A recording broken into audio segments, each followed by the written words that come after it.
You've seen them, those long, shiny, really pretty icicles that hang off the side of homes that make it look like an enchanted winter wonderland. But in reality, those icicles are actually a pretty big red flag. Now those form because of ice dams, and I'm going to explain to you what causes ice dams, why they can happen in even a well-insulated attic, and what you can do to reduce them. So let's bring a little building science to those winter blues.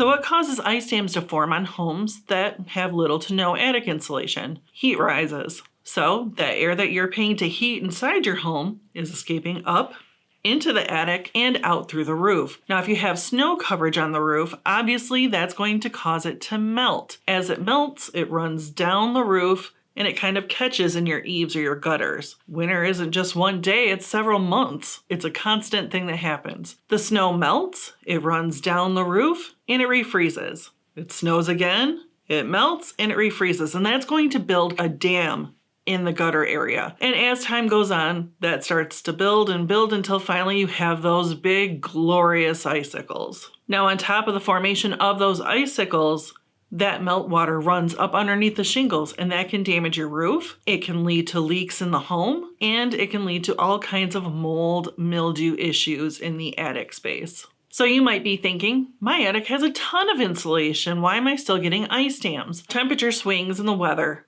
that plays a huge role in the formation of ice dams. Your attic could be insulated all day long, but it only has to be a little above freezing for the sun to actually melt the snow. Now, when that happens, that melt runs down the roof and it collects in your gutters. Fast forward, the sun's down, the temperature has dropped significantly and it's below freezing. That means that water that was sitting in your gutters is now frozen. Next day, sun comes out, snow melts. If there's a pattern of this happening, by the end of the week, you're going to have the formation of ice dams due to that melt and refreeze cycle.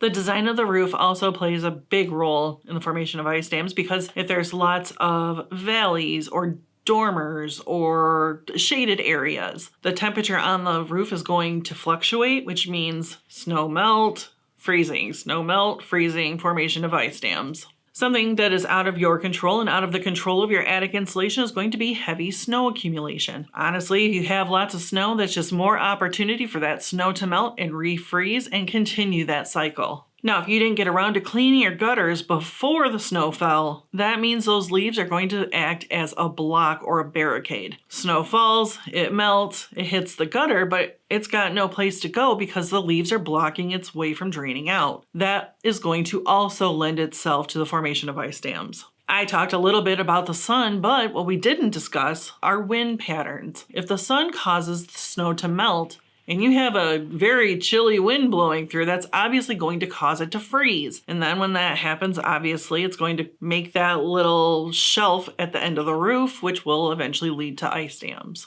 Now the goal here, it's not to completely stop ice dams. That's not always going to be possible, but the goal is to lessen the chance of them forming in the first place. So first and foremost, you can insulate your attic with something like spray foam that creates an air barrier. That means that your hot air that you have inside your home is not going to leak out through the roof, which would cause the snow melt in the first place. Another thing that you can do is make sure that your attic is well ventilated so that there aren't some areas that are warmer than the other or colder than the other, also to keep that melt from happening in the refreezing. Now we're going to focus on the outside of your home. Make sure that those gutters are clear and that there's not any kind of debris or leaves that are creating any blockage from the snowmelt being able to flow down the gutters and out. Now, if you're dealing with something like a heavy snowfall, you can use a tool to pull that snow down, or if you're not able, you can call in professionals to have the heavy snow removed from your roof. Now that you have a better understanding of what's causing those ice dams and different ways that you can lessen the chance of them forming, you might have more questions about